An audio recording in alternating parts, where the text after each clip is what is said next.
Assalamualaikum warahmatullahi wabarakatuh. Halo Sobat Muda, selamat datang di podcast Youth Center, Youth Voice Positive Impact. Hari ini kita bersama Saya Zia Zarifa dan rekan saya Aura Dean Putri yang akan menemani kalian pada episode hari ini dengan tema memperingati Hari Ulang Tahun Indonesia yang ke-81 dan Hari Jadi Kabupaten Tanjung Jabung Barat yang ke-61. Nah, dengan memperingati Hari Jadi Kabupaten Tanjung Jabung Barat yang ke-61 nih Kak Aura.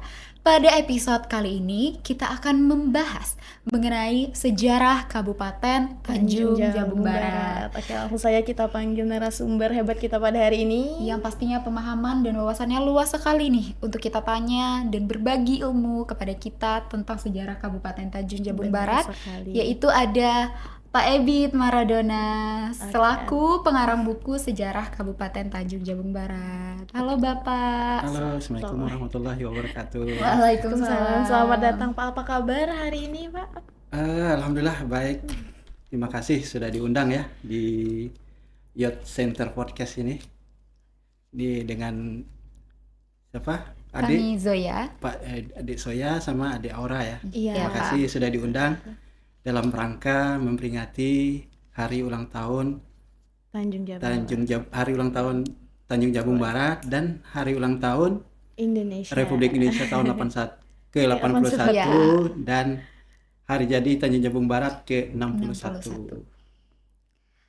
Nah, Bapak, sebelum kita masuk lebih dalam nih ke pembahasan utama kita mengenai sejarah Kabupaten Tanjung Jabung Barat, tentu para pendengar kita nih ingin mengenal lebih dekat sosok narasumber kita yaitu Pak Ebit Maradona.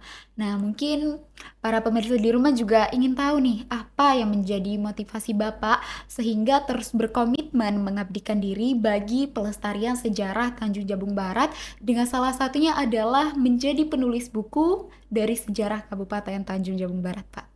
Iya, baik Dek Soya. Terima kasih. Jadi pada kesempatan ini izinkan nama saya Ebit Maradona, pengarang buku Sejarah Tungkal.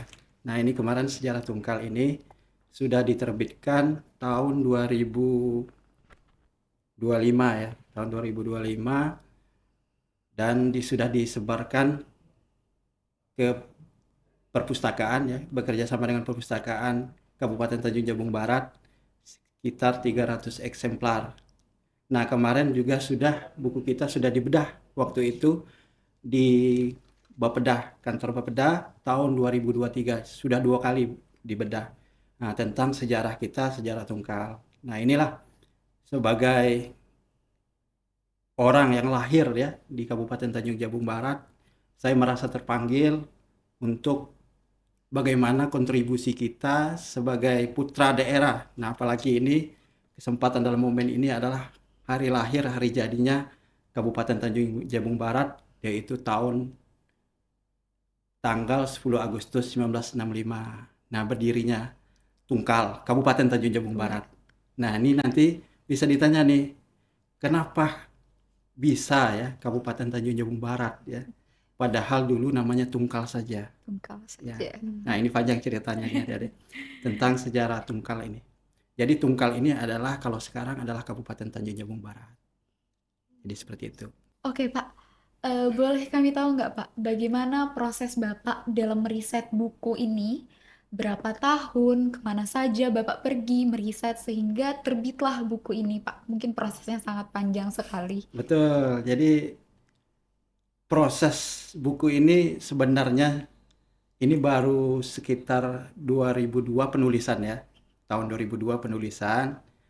Nah, di tahun 2022 itu ada Pak waktu itu Kepala Bapeda, Bapak Katamso waktu itu, sekarang Wakil Bupati, melihat hasil jadi ya, hasil maksudnya draft buku ini. Nah, dilihat di medsos kita waktu itu di Facebook. Nah, dia langsung menyarankan mensuggest saya supaya dibedah aja langsung. Jadi ide-ide kita itu yang sudah ditulis bisa dibedah bersama para ahli sejarah juga yang ada di Kabupaten Tanjung Jabung Barat. Nah, waktu itu juga datang juga undangan dari Jambi. Waktu itu ada beberapa orang dari Jambi untuk melihat langsung ya proses bagaimana sejarah di Tungkal ini, Kabupaten Tanjung Jabung Barat ini. Nah, waktu itu juga bersama dulu Pak Kabid kita, Pak Ropi ya.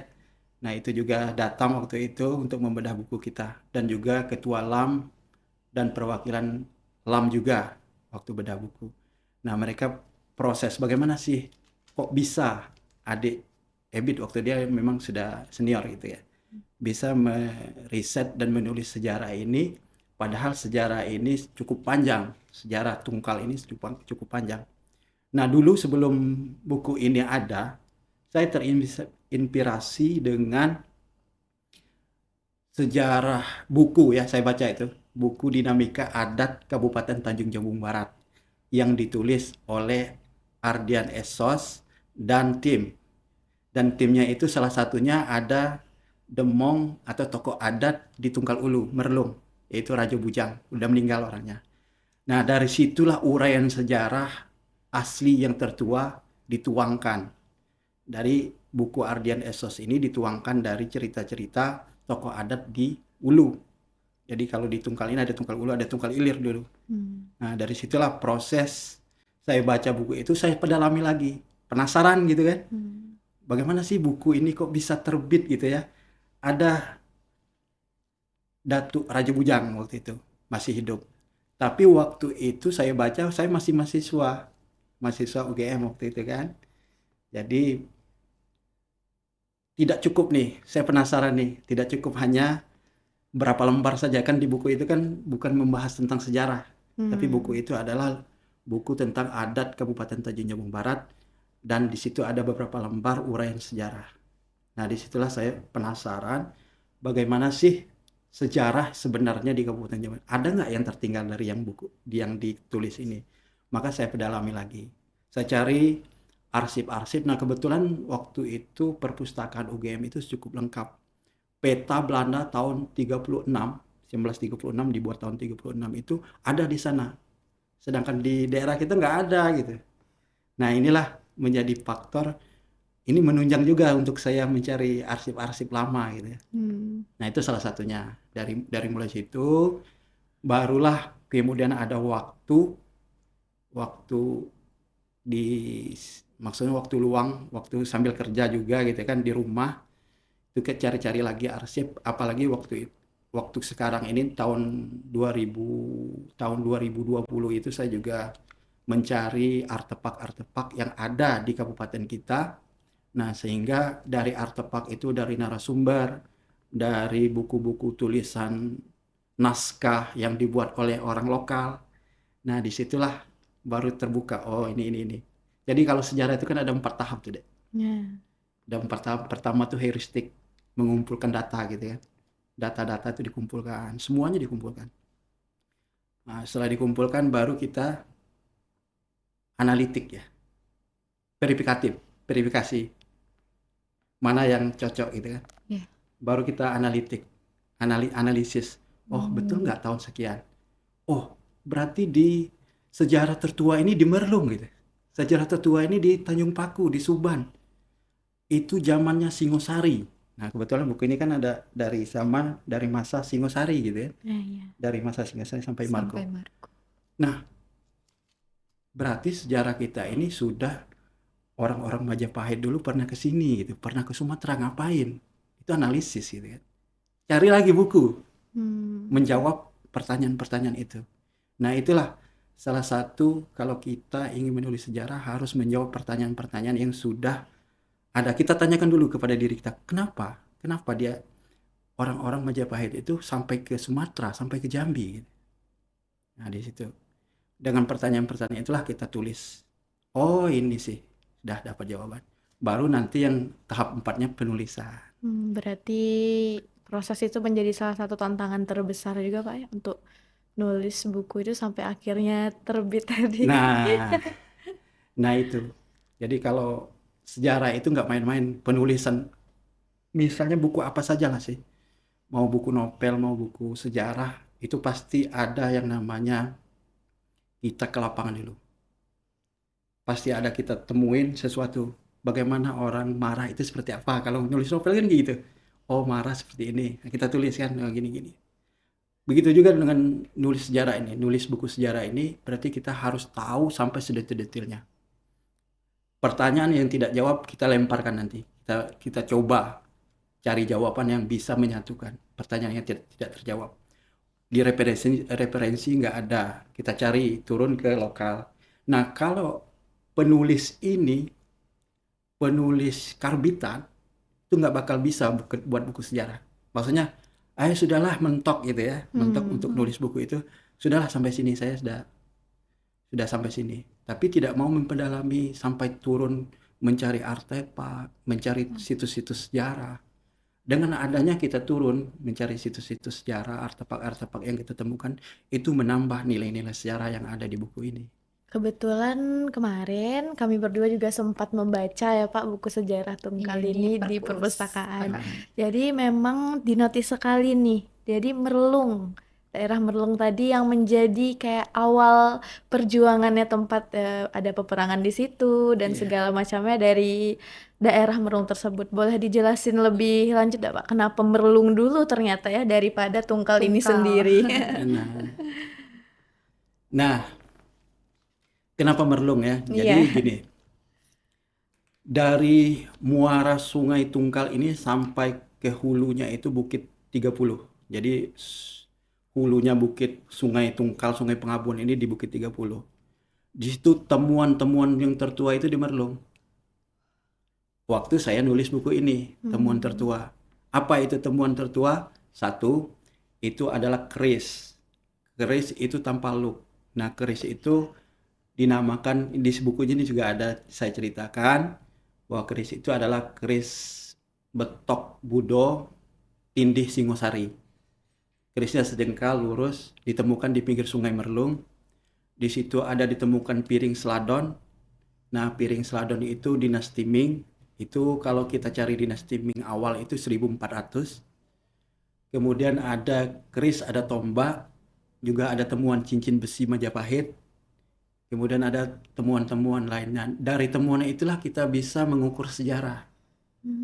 Karena kalau kita mengaku tua, tidak ada bukti, ya sama saja kita ngomong nggak ngelantur gitu ya. Iya, berarti memang Karena banyak buktinya artefak itu yang nggak ada gitu. ditemukan di Harus Merlung. dengan bukti. Ya harus dengan bukti itu tadi. Sama kita, kenapa di Jambi ini, di Muara Jambi itu tertua gitu ya. Karena kita ada bukti di sana. Ada tempat candi-candi itu, candi terbesar di Indonesia gitu, terluas di Indonesia itu. Ratusan candi di situ. Dan di Bugar ada 15 candi gitu. Nah, kenapa? Karena ada bukti di situ. Nah, kenapa di tempat kita nggak ada bukti? Kalau misalnya di perjalanan kita ini, misalnya ada temuan-temuan baru lagi, itu bisa kita kaji lagi apakah itu tertua. Seperti sekarang ini kan, kemarin kita tahun ini ya, kalau nggak salah ditemukan kerangka paus ya, tulang paus di ingat nggak di mana itu? Di seberang itu. Di seberang ya, apa itu nama desanya itu. Itu sudah dibawa ke perpus ya. Dibawa di perpus. Nah, itu salah satu bukti bahwa bisa saja di daerah situ sudah menjorok ke darat, itu laut. Itu dulu laut. Itu buktinya itu ikan paus. Kenapa ikan paus bisa mencapai daratan sampai 1 kilo dari bibir sungai itu sampai ke temukan paus itu kan 1 kiloan itu. Kok bisa? Nah, kalau kita analisis berarti daerah itu laut. Makanya kenapa di daerah hilir ini, di daerah Tunggal Ilir ini peradaban atau pemukiman orang itu baru-baru sekitar abad 19 akhir. Nah, itu tadi salah satu buktinya. Buktinya bahwa belum ada manusia di sini. Mungkin dulu adalah laut yang menjorok ke darat. Karena kita tahu kalau muara itu biasa dia membentuk delta gitu ya. Kalau pelajaran di IPS kan sungai itu nanti membentuk delta, pengendapan di muara gitu. Nah, itulah yang menjadi daratan nantinya. Pak, kami ada juga yang ternotis dari buku Bapak, salah satunya adalah kata kuntala nih, Pak. Oh ya. Nah, yang seperti di buku, kuntala itu pada awalnya adalah sebuah nama dari lapangan sepak bola di Merlung. Iya, betul. Lalu berubah konsonannya menjadi kata tungkal. Betul. Nah, bagaimana prosesnya, Pak, sampai kepada menjadi nama Kota Kuala Tungkal sampai saat ini? Jadi terkenal nih nama Iya. Tungkal nih Dan sekarang. bahkan jadi pusat pemerintahan nih, Tungkal. Nah ya, ini Kuntala ini pertama kali saya baca bukunya itu tadi buku di Ardian Esos. Nah itu dia dapat dari Rajo Bujang, tokoh adat Merlung, almarhum. Nah beliau itu menceritakan bahwa Kuntala itu adalah kerajaan dulu, kerajaan zaman dulu. Lebih kurang sebelum masuknya orang-orang yang berada di Kuala Tungkal, sebelum masuknya orang-orang yang di daerah lain. Nah disitulah dinamakan kerajaan Kuntala. Nah kemudian perkembangan selanjutnya ada penelitian dari Profesor Slamet Mulyana, itu bukunya malah lebih, judulnya itu adalah Kuntala, Sriwijaya dan apa itu lagi itu ya. Judul buku si Profesor Slamet Mulyana ini langsung ke Kuntala. Nah dari situ saya baca bahwa beliau ya menandakan bahwa Kuntala itu berada di Sungai Tungkal.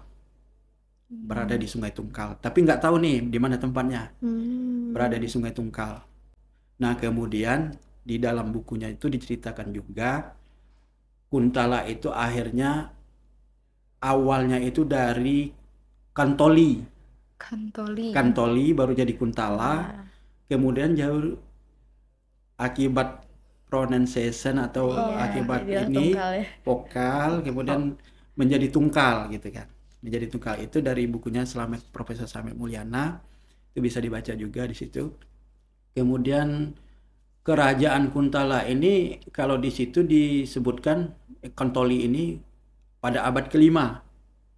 Nah dia sudah mengutus utusan ke negeri Cina itu 5 kali pada 400-an sekian gitu ya. Saya lupa juga 400, ada di bukunya ini ya juga. Nah, itulah akhirnya disebut Kuntala, terus dibawa lagi ke buku Ardian Esos ini. Sejak Dinamika Adat Kabupaten Tanjung Jabung Barat, bahwa disebut situ ada juga menotis Kuntala di buku itu. Masukkan juga ke sini. Cuman sebenarnya saya kurang setuju itu. Kurang setuju cuman Pak? nah itu kan Iya. kurang setuju karena Kuntala ini setelah saya cari di beberapa referensi, Kuntala ini ternyata kerajaan yang berada di India. India, benar. Ya, berada di India pada abad 10. Pada abad 10. Ya, pada abad 10. Nah, di sini dikatakan di abad 5. Tapi dia dari toponim Kantoli, bukan Kuntala sebenarnya. Kandali, Kantoli, menjadi Kuntala. Kemudian menjadikan Tungkal. Itu profesor ya, saya nggak berani juga menyanggahnya. Gitu kan. Mungkin dia ada hal-hal lain, tapi saya kurang setuju. Nah, kurang setujunya, kenapa?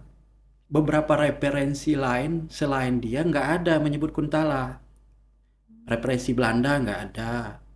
Referensi dari Sulatus Selatin, itu buku yang dibuat Tun Sri Lanang itu. Ya, buku Tun Sri Lanang itu namanya Sulatus Selatin. Itu nggak ada yang menamakan Kuntala, padahal buku itu 1600. Tahun 1600 diterbitkan. Kemudian ada buku Tom Pires.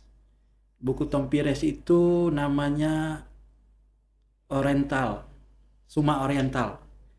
Nah, Suma Oriental itu juga nggak ada namanya Kuntala di situ. Kenapa di profesor ini menjadi Kuntala gitu? Nah, ini saya nggak berani, cuman saya nggak setuju masalah Kuntala ini. Kenapa Kuntala menjadi Tungkal gitu kan? Iya. Berarti masih dipertanyakan Masih ya. dipertanyakan. Kenapa sih Kuntala Iya, itu bisa Gantung, menjadi belum menemukan titik belum terang. menemukan titik terang. Tetap saya catat di buku sejarah ini, soalnya ini menyangkut hasil pemikiran pendapat profesor. Oke, Jadi gitu. baik Pak. Nah, Kalau boleh tahu nih, siapa sih tokoh-tokoh yang memiliki peran besar dalam perjuangan dan pembangunan khususnya di Tunggal Ilir dan Tunggal Ulu nih Pak pada masa itu? Pada masa kapan nih? Dia kan ada periodenya. Kalau Ya periode benar. sekarang jelas bupati kita sama wakil bupati. Ya mungkin pada masa awal-awal Oh, Tunggal nah, ini dibangun gitu. Oh ya. Jadi kalau kita kembali ke Tungkal ya. Tungkal. Jadi tahu nggak apa arti Tungkal? Nah, ini lagi. Banyak. Nanti ada saya ceritakan nama Merlung itu dari mana?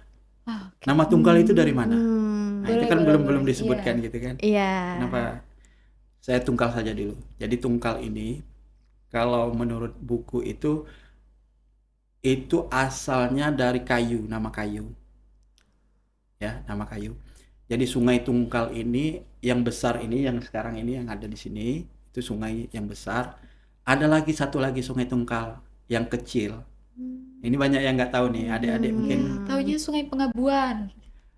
Betul, Sungai Tungkal di hulunya Sungai Pengabuan. Oh, Ada lagi. Ada anak sungai yang mengalir ke Sungai Pengabuan itu namanya Ini Sungai Tungkal. Berarti ada Di anak sungai. ada lagi, ada Ada lagi anaknya. sungai di situ. Nah, sungai itulah yang disebut di buku ini, di buku sejarah-sejarah. Bukan yang besar ini. Bukan yang besar ini ternyata. bukan Pengabuan, Sungai Tungkal. Di Sungai Pengabuan itu ada anaknya, ada anaknya anaknya lagi. Sungai Tungkal di wilayah hilirnya Dusun Mudo. Tahu tidak desa Dusun Mudo?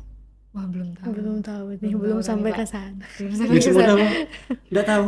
Kabupaten Tanjung Jabung Barat. Belum ya. Jadi Belum, Pak. di daerah hilir Dusun Mudo itu ada namanya Sungai Tungkal, kemudian ada Lubuk Petai. Ada di Sungai Tungkal itulah, di situ ada kuburan lama, kuburan Datuk Kayo di daerah Lubuk Petai. Kemudian di Sungai Tungkal itu kenapa dinamakan Sungai Tungkal? Disitulah banyak kayu-kayu tumbuh. Nah, kayu itulah yang disebut kayu tungkal. Kayu. Nah, saya sampai sekarang saya tanya karena mungkin Tanaman aslinya seperti tanaman. apa ya? Nah, itu kan penasaran itu salah satunya. Kalau kita buat buku kan kita harus sampai tahu sampai situ. Sudah saya tanya beberapa orang, baik itu di Merlung, di Jambi, di Tebo, banyak yang belum pas jawabannya. Jadi ada yang saya tanya, kayu tungkal itu seperti apa? Jadi kayu tungkal itu katanya suka di pinggir-pinggir sungai, buahnya seperti hijau katanya, bulat-bulat seperti itu. Cuman kita tidak tahu meraba-raba kayak yang bulat itu banyak kan, banyak apel juga bulat gitu kan, hijau gitu. Betul. Jadi saya nggak tahu sampai sekarang. Kemudian saya tanya lagi satu orang yang di Dusun Mudo juga. Saya tanya, apakah ya dia menjawabnya seperti itu. Ada yang di wilayah Tebo, di wilayah Batanghari. Saya tanya kayu tungkal itu seperti apa. Jadi kayu tungkal itu seperti penyebutan dari Sungai Bengkal ya. Jadi kalau orang Batanghari katanya nyebutnya bingkal. Kalau kita tungkal, ada yang menyebut bengkal, ada yang menyebut tungkal. Jadi ada beda pendapat. Nah, sekarang saya nggak tahu 100% seperti apa kayunya, tapi yang menyebutkan kayu ya. Nah, yang herannya lagi, nama tungkal ini bukan hanya ada di Tanjung Jabung Barat. Di Sumatera Selatan itu ada tungkal. Ada tungkal juga. Kota atau bagaimana, Pak? Kabupaten. Tungkal Jaya di Sungai Lilin. Kalau pernah ke Palembang itu kan arah Sungai Lilin, itu ada tungkal Ulu, ada tungkal Ilir juga kalau nggak salah. Ada tungkal juga. Sama dong. Ya. Baru tahu juga nih. Kemudian di Sumatera Barat juga ada tungkal, kelurahan Tungkal. Bisa di searching nanti habis acara ini bisa di searching. Di Tungkal itu ternyata banyak penamaan. Jadi saya pikir bisa saja kayu kan. Berarti di sana ada di kayu tungkal. Ada juga tanaman tersebut mungkin Iya. ya di sana. Saya sampai saat ini belum tahu tuh. Belum tahu. Jadi Bentuk kalau tanamannya sampai seperti sekarang belum apa. tahu seperti apa. Belum. Kalau misalnya tahu kan bisa kita dalam rangka ini ya, Iya. Kabupaten Tanjung Jabung Barat Hari ke-61 janji kita tanam di ini alun-alun itu kan, kayu tungkal Kayu gitu kan. tungkal. Nah, sekarang orang belum sampai ke situ. Iya, agar tahu bahwa tungkal itu dari nama kayu ya. Iya. Mungkin Jadi mana nanti tahu kita dengan ada boleh podcast cari ini kan bersama-sama. banyak yang nonton kan ya. Iya. Nanti yang tahu mungkin bisa share ke kita kan. Iya. Oh inilah kayu tungkal. Nah kita bawa, kita tanam di dekat kantor Boleh, bupati. boleh. Sebelumnya juga nih kan kita anak muda nih Pak ya. Menurut Bapak nih kenapa anak muda seperti kami ini kayak harus belajar sejarah nih Pak, apalagi sejarah daerah kita gitu kan. Oh ya. Jadi gini, anak muda itu kan generasi penerus bangsa gitu kan. Dia harus tahu banyak hal. Jadi di tumpuan anak muda lah negeri ini akan maju gitu. Jadi kalau anak mudanya maksudnya tidak mau ambil bagian dari berdirinya Kabupaten Tanjung Jabung Barat, siapa lagi gitu. Karena sekarang ini pengaruh dari hal-hal negatif sudah banyak membuat anak muda kita seperti kalian ini pengaruhnya sampai ya kita tahulah di daerah kita juga banyak anak muda tidak produktif gitu ya. Iya, Tidak karena hal-hal pengaruh yang teknologi ya. Iya, benar. pengaruh-pengaruh narkoba gitu ya. Nah, kalian harus tahu sejarah jika ingin menjadi pemimpin di masa depan. Karena kalau tidak tahu sejarah, kita tidak bisa berbicara banyak. Tidak bisa kita berbuat banyak. Dengan adanya sejarah, kita bisa bangun apa saja gitu.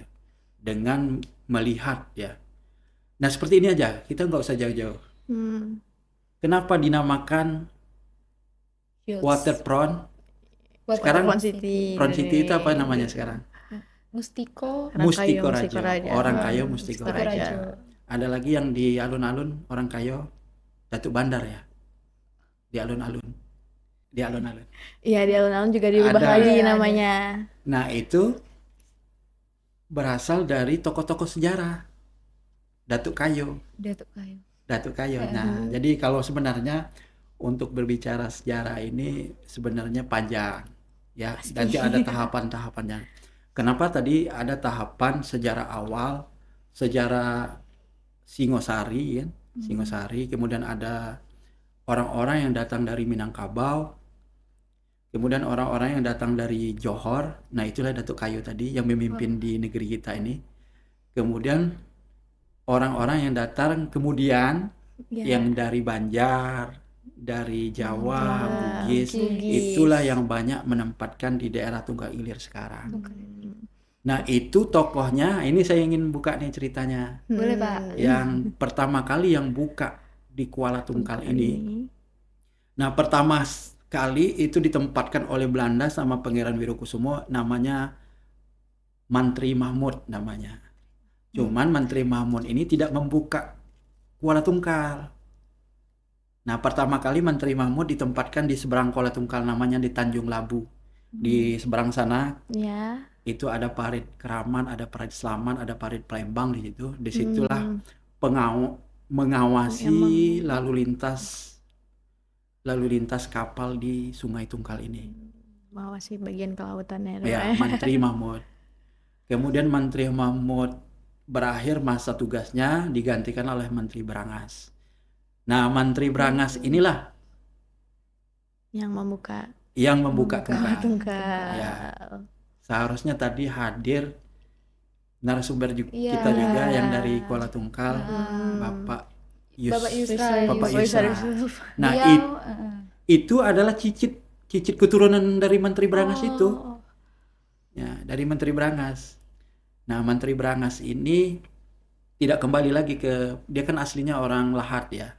Di Jatitua, Lahat, Palembang. Nah, dia menetap di Tungkal. Itu pertama kali tanah yang dibukanya itu dari Sungai Nibung sampai Parit 3. Parit 3 di mana? Parit 3 dekat rumah kami. Nah, dari Sungai Nibung sampai Parit 3 itu yang dibuka Iya. pertama. Barulah Tungkal berkembang. Berarti dibukanya itu pada awalnya itu dari dari daerah laut ya, Pak? Dia Perairan. pertama kali dia netapnya di seberang sana, seberang Kuala Tungkal. Jadi Kuala Tungkal ini belum ada kayak gini. Pertama satu rumah, satu tahun 1888 dia buka di situ. 1888. Ada 5 rumah sama keluarganya.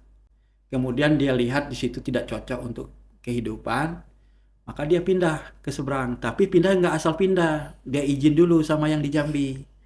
Iya. Namanya Pangeran Wirokusumo. Pangeran Wirokusumo ini menguasai tanah di daerah Jambi Hilir, Muaro Sabah, Rantau Rasau, sampailah ke Tunggal Ilir ini. Menguasai daerah Tunggal Ilir ini, daerah Kuala Tungkal ini kan. Nah, dia izin dulu sama Pangeran Wirokusumo di Jambi Untuk untuk pindah. oh iya. Karena tanah ini tanah dia gitu kan. Karena raja kan, Tanah pangeran raja. kan. Jadi kalau dulu kan menguasai tanah keseluruhan ini kan pangeran, raja. Iya, Kerajaan. masih Kerajaan. masa kerajaan. Sama sekarang yang menguasai pemerintah gitu kan. Sudah. Ya, kita izin dulu SAM dulu gitu kan. Ya, betul. Nah, jadi dapatlah izinnya. Nah, itu ada sertifikat namanya, kalau masih ada arsipnya mungkin masih ada itu di anak cucunya, sertifikat namanya Tungkal Tanah Kurnia. Jadi kurnia diberikan oleh Pangeran Wirokusumo. Untuk akhirnya pindah ke Tungkal ini ya. Dibukalah Tungkal ini, kemudian diajaklah orang-orang nelayan yang di pinggir pantai tadi itu, diajak untuk bermukim ke darat. Tidak lagi di orang-orang laut ini kan dia kerjanya kan nelayan. Ya. Masih ada ya suku laut ya. Masih sekali. ya. Dulu dia itu nggak buat rumah di darat. Mereka itu di sepanjang pantai buat rumah-rumah perahu gitu. Rumah-rumah perahu. Nanti pindah-pindah dia. Nanti ikannya sudah habis ini, nanti pindah lagi ke Pindah Riau. lokasi. Iya, pindah lokasi ke Riau, kemana gitu ya. Di Tidak pinggir-pinggir menetap. pantai. Ya, Tidak dan menetap. tidak menetap di Nanti darat pindah berarti lagi ke dia. Tungkal. Nah, diajaklah orang-orang itu untuk menetap Di daratan. di daratan di Kuala Tungkal ini. Berarti ternyata setelah itu pindah sampailah ini ya, Tungkal ini ternyata daerahnya strategis mungkin ya. Nah, sampai Nah. akhirnya bisa menjadi pemerintahan nih, pusat pemerintahan seperti sekarang. Nah itu. Jadi dari situlah Tungkal terbuka di tahun 1902. Yang datang dulu orang dari Malaysia, keturunan Banjar, orang Banjar gitu, orang dari Brunei gitu ya. Jadi ada namanya Datuk Awang, Datuk Rashid. Itu kalau Pak itu tahu tuh Pak sejarah Tungkal ini kan saya belum menguasai sedetail mungkin ya tentang sejarah Kuala Tungkal ini, tapi yang jelas ada 2 gelombang. Yang pertama di tahun 1902 itu Tungkal sudah banyak, tapi penduduknya masih kalah dengan Hulu. Oh, masih banyak Hulu. Masih banyak Hulu waktu daripada itu. Tungkal. Tahun 1906 itu ada dalam buku ini. 1906 di Merlung itu sudah 621 penduduknya. Di Tungkal belum ada, sekitar 100-200 lah gitu Belum ya. setengahnya. Belum ya. Nah, baru di tahun 1920-an banyak lagi yang datang dari Banjar. Nah, mungkin ada masalah di sana kan. Namanya kalau orang Banjar nih suka madem katanya. Madem ya. Madem ya. Apa namanya? Migran ya, migrasi ya. Pindah migrasi ya. Pindah. Jadi dia ke sini dan orangnya ini ulet, orang Banjar ini. Dia bisa mengolah tanah rawa. Nah, itu dia. Ini di Tungkal ini kan tanah rawa dulu, tanah gambut gitu ya. Basah. Orang Melayu nggak bisa. Nggak bisa mau orang bangun Banjar yang rumah bisa di sini. Belum. Jadi orang-orang Melayu itu banyak ke darat. Jadi orang-orang Banjar lah yang menempati daerah Kuala Tungkal ini. Dan ketika itu Belanda menjamin yang pindah dari Banjar, dari Kalimantan itu ke sini, dijamin tidak kena pajak. Silakan berusaha tapi tidak kena pajak untuk beberapa tahun. Karena pikir Belanda ini kan motifnya ekonomi juga. Iya. Jadi Belanda dapat juga hasil dari penjualan itu tadi. Kan ada pajak dan sebagainya gitu kan. Iya. Nah, silakan dibuka. Nah, yang dibuka pertama kali itu di daerah Tungkal ini cocoknya kelapa dalam. Iya, kelapa dalam. Nah, kelapa dalam ini dia sistemnya pakai parit-parit. Betul. Dibuat parit. Kalau nggak buat parit nggak bisa itu. Nah, itulah salah satu teknik orang Banjar bisa menguasai daerah rawa. Jadi memang Ada teknik. Ya memang dari pengelolaannya sananya ya. memang sudah punya ilmunya dia kan. Mengelola tanah yang susah. Orang-orang Banjar ini. Nah, kemudian diikuti oleh orang Bugis, diikuti oleh orang Jawa yang masuk ke Berarti sini. memang daerah sini ini banyak orang dari luar yang masuk ke sini ya, makanya banyak sekali suku Iya, ya di banyak, Tungkal ini. Iya, Beragam betul. sekali suku di sini. Karena dulu tidak ada jalan aspal gitu kan. Di Sumatera ini nggak ada jalan aspal. Tahun Jadi, 1900 itu nggak ada jalan. Aksesnya Lewat dari laut semua Akses ya, itu lewat salah satunya air. sungai dan laut. Itu akses paling untuk membawa bobot beban gitu kan. Itu dari laut.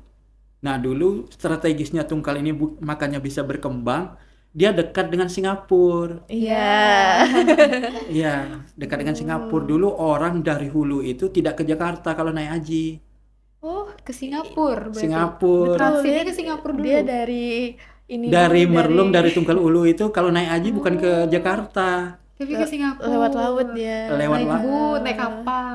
naik kapal perahu ke Tungkal dulu, baru ke Singapura. Jadi ekonomi Tungkal ini berkembang kan, rame jadinya kan. Benar. Jadi rame. Salah satunya. Nah, dilihat oleh orang Cina. Ini kalau orang Cina ini kalau ada dilihatnya, Peluang ya. ini peluang bisnis ini. Iya, masuk. Datanglah orang Singapura, Cina-Cina Singapura ke sini, Cina-Cina dari daratan ke sini. Makanya berkembanglah Kuala Tungkal ini seperti sekarang. Oke. Nah, Pak, seperti yang tadi nih, kenapa Kuala Tungkal bisa dipilih sebagai ibu kota kita, Tanja Barat? Apakah karena tadi strategi pusat pemerintahan? Iya, Nah, sudah terjawab sebenarnya. Sudah terjawab. Jadi sebenarnya Kuala Tungkal ini sudah terjawab itu. Memang strategis karena Belanda ikut campur tadi, ada Belanda juga ikut campur.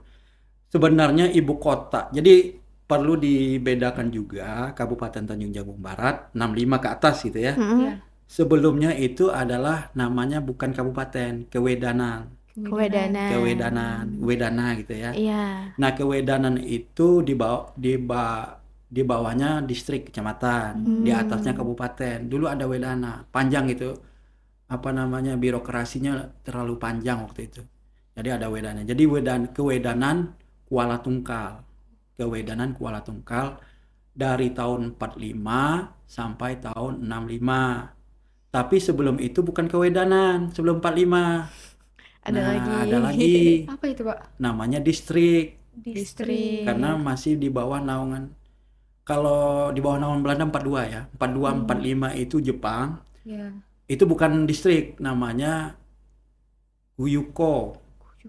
Bahasa Jepang. Ya. Guyuko. Nah, sebelum itu baru distrik tahun 42. Distrik Tungkal. Tapi distrik Tungkal tahun 42 itu dari tahun 1931. Dari 1931 sampai 1942. Itu distrik Tungkal, bukan Kuala Tungkal ya. Distrik Tungkal, ibu kotanya Kuala Tungkal. Tapi sebelum itu 1931, sebelum 1931 nih, dari tahun 1908 sampai 1931, ibu kotanya Taman Raja. Nah, nggak tahu kan? Ya. Belum tahu, Pak. Taman Jadi Raja. ibu kota distriknya distrik Tungkal, ibu kotanya Taman Raja. Di sini ada nih. Kalau sempat baca kemarin. Iya, berarti Jadi dari tahun 1908 sampai 1931 distrik Tungkal, ibu kotanya Taman Raja. Nah, waktu itu kan Kuala Tungkal kan masih sedikit orangnya. Nah, berkembang baru strategis, kita barulah yang jadi ibu kota. dipindahlah ibu kotanya di tahun 31. 31. Jadi kalau mau pemimpin. memperingati hari kelahiran Kuala Tungkal tahun 31. Tahun 31. 1930. 1931. Kalau Tanjung Jabung Barat 1965. 65. Oh, gitu Tungkalnya dulu. Tungkal 1931 tuh. Baru Kalau mau Tanjung dijadikan Barat. kapan sih mau dibuat apa namanya? Ini kan di apa nih kan? Kapan sih mau dibuat Kuala Tungkal, lahirnya Kuala Tungkal di tahun 1931. 1931. Apakah ada tanggal tepatnya, Pak? Nah, itu agak susah soalnya di buku Belanda pun belum sampai Simpang baca siur, ya. masih Ya, itu. masih sebenarnya. Nah, kalau di tahunnya nanti bisa, kalau nanti diundang rame-rame kita tetapkan di tanggal berapa, tahun berapa, di bulan berapanya. Tapi tahunnya saya sudah dapat. Karena sudah sebelum dapat. itu Kuala Tungkal bukan ibu kota. Ya, di tahun sebelum 31 itu bukan Taman Raja ibu kotanya. Taman Raja dulu, setelah dilihat bahwa Kuala Tungkal ini berpotensi, ramai juga, jadilah akhirnya kita Kuala Tungkal. ibu kota Kuala Tungkal. Nah, itu ini. Nah, Pak, tadi kan Bapak bilang banyak nih orang Malaysia dan Brunei yang berimigran ke Tungkal. Betul. Nah, apakah itu salah satu yang menjadi pengaruh bahasa kita ini menggunakan kata Kenapa, ngapa, Ya, nak karena kemana? beda ya kayak sama Jambi. Jambi. Yang lain Jambi kan tuh kebanyakan. Betul, ya. Kita nih Ya. agak beda nih, apakah Jadi Brunei berpengaruh dan Malaysia dari yang Pengaruh itu? ya, ada pengaruh dari situ. Oh. Lagi pula kan waktu sebelumnya itu kan orang Johor dari tahun sekitar 1640-an Johor masuk ke wilayah Tungkal ya, wilayah Tungkal ya, bukan Kuala Iya. Tungkal. Di wilayah Tungkal itu dia masuk ke hulu dulu karena di sini belum ada nih. Iya. Nah, masuk tahun 1600. Nah, sampai 1,5 abad dia menjadi pemimpin, menguasai wilayah Tungkal ini. Nah, baru di tahun ada perang nih dengan Jambi, Kesultanan Jambi. Dia kan dari Johor kan seberang sana Malaysia kan. Iya. Dia ngambil Tungkal sebagai wilayah dia.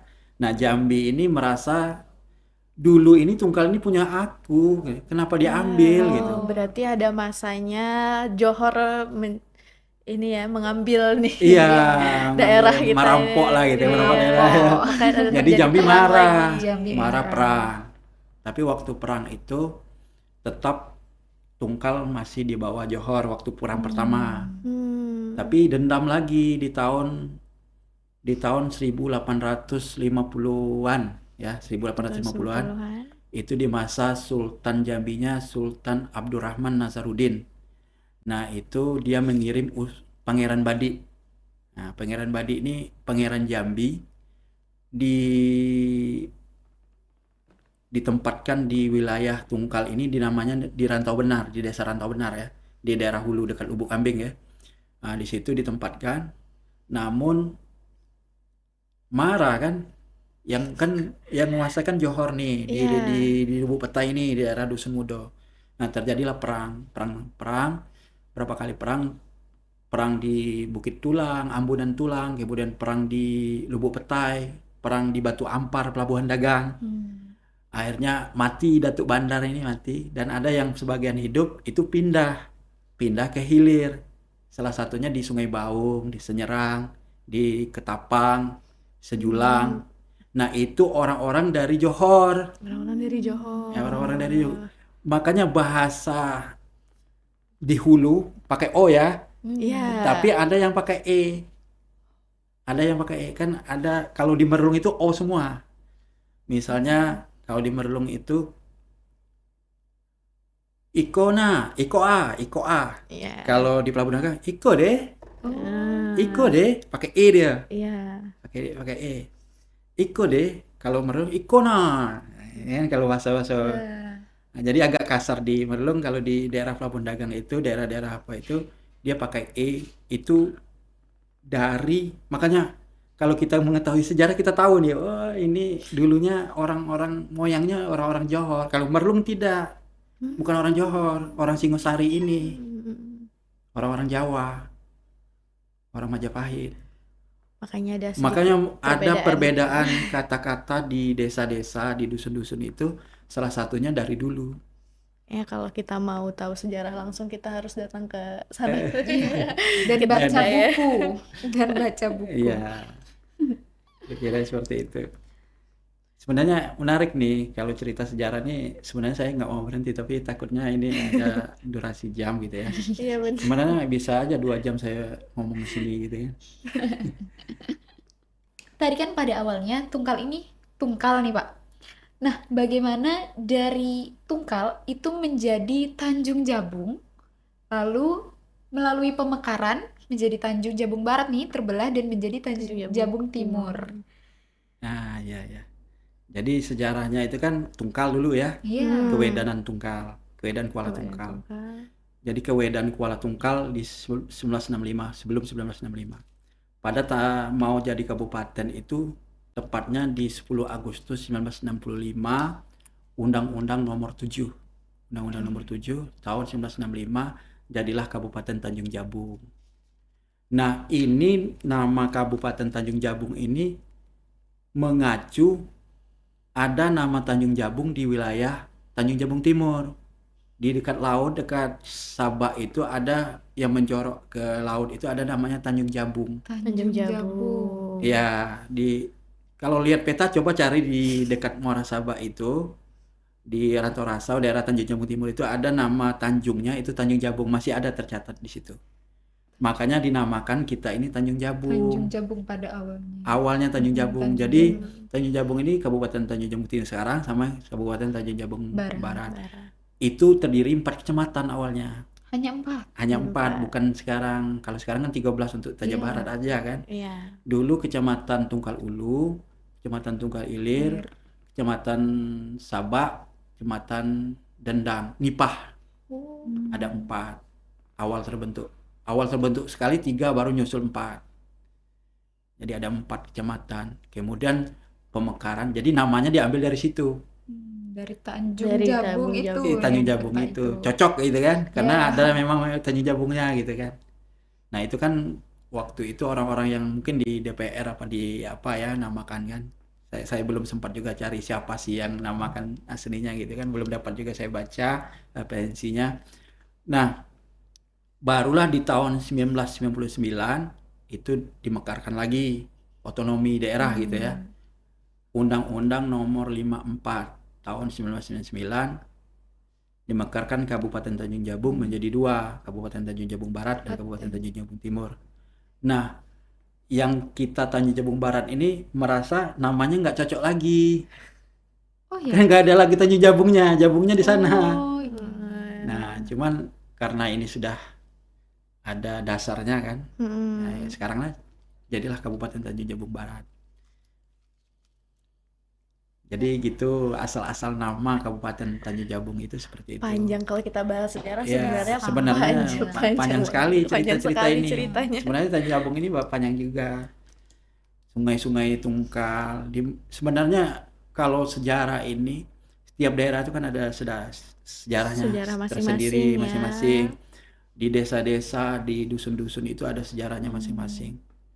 Sebenarnya kalau kita buat buku lagi ini kesempatan di bagi anak-anak muda, bagi Ada PR baru. kalian semua kalau mau bikin buku lagi banyak yang harus dikerjakan. Masih banyak sepertinya Masih banyak. masih Ini bisa gali ini ya. sebagai secuil saja ini, secuil untuk bagaimana memotivasi kalian anak-anak muda yang tertarik minat dengan sejarah. Tapi gini ya, kalau untuk sejarah ini memang harus ada ruhnya, minat dulu ya, minat terhadap sejarah kita.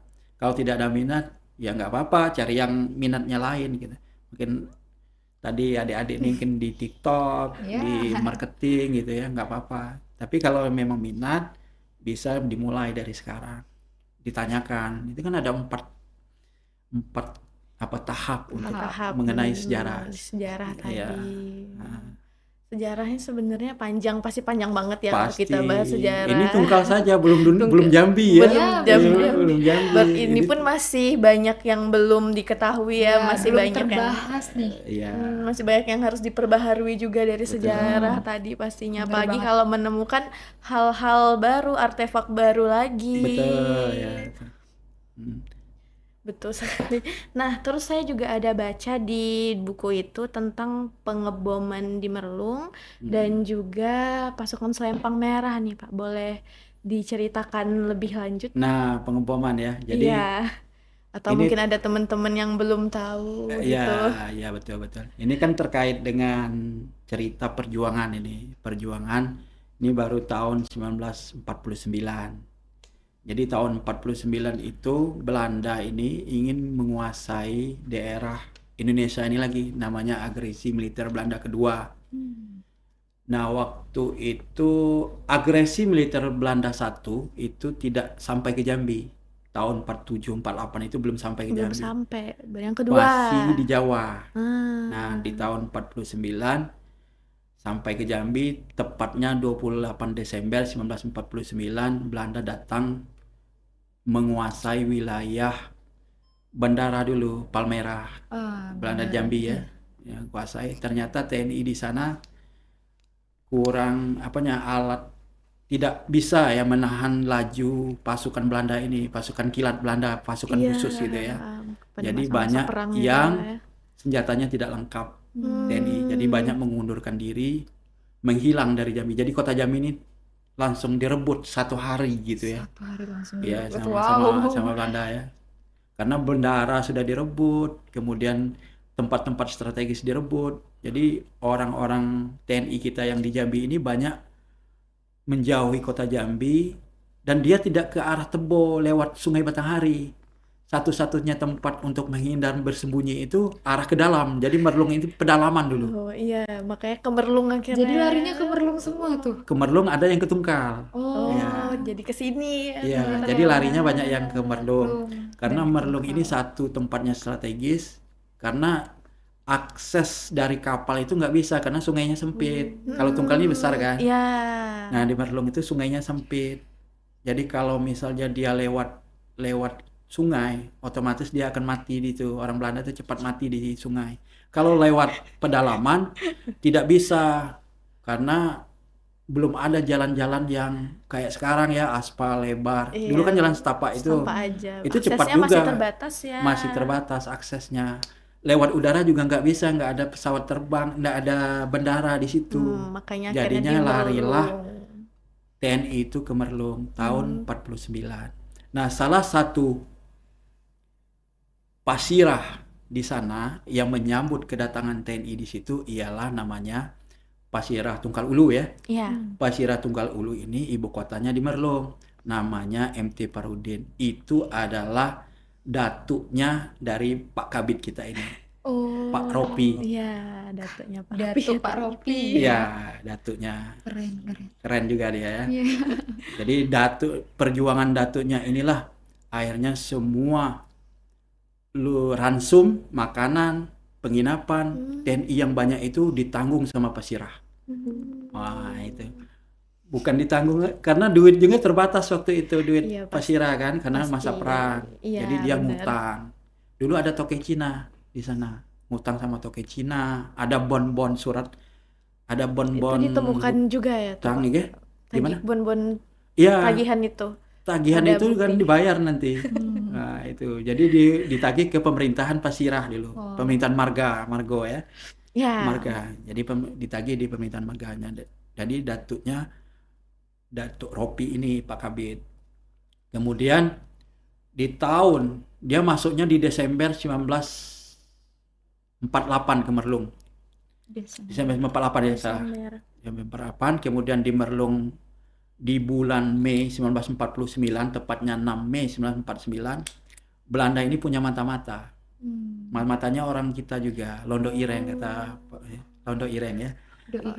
Iya. Ada mata-mata nih ternyata. Iya. Jadi. Maksudnya Belanda hitam gitu ya. Londo itu kan Belanda. Karena orang kita menjadi mata-mata Belanda. Iya.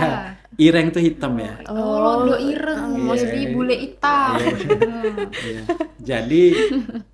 Jadi mata-mata itulah yang menentukan posisi TNI yang ada di Merlung. Sampainya ada. Penginapannya di mana. Nah, mereka juga tidak berani lewat darat, lewat laut, tapi lewat udara. Lewat udara Iya, itu jadi dengan pengeboman. mengirim pesawat tadi. 2 pesawat dikirim ke Merlung itu di tanggal 6 Mei, Mei tepatnya hari 19 Jumat 6 Mei 1949 jam 10. Jam 10 pagi. Waktu pengebomannya tuh. Nah, Waktu pengeboman itu deh. 5 bom dijatuhkan. Wow. Nah, 5 bom dijatuhkan, yang satu pesawat menembak dari atas gitu kan, menembak dari atas, hancurlah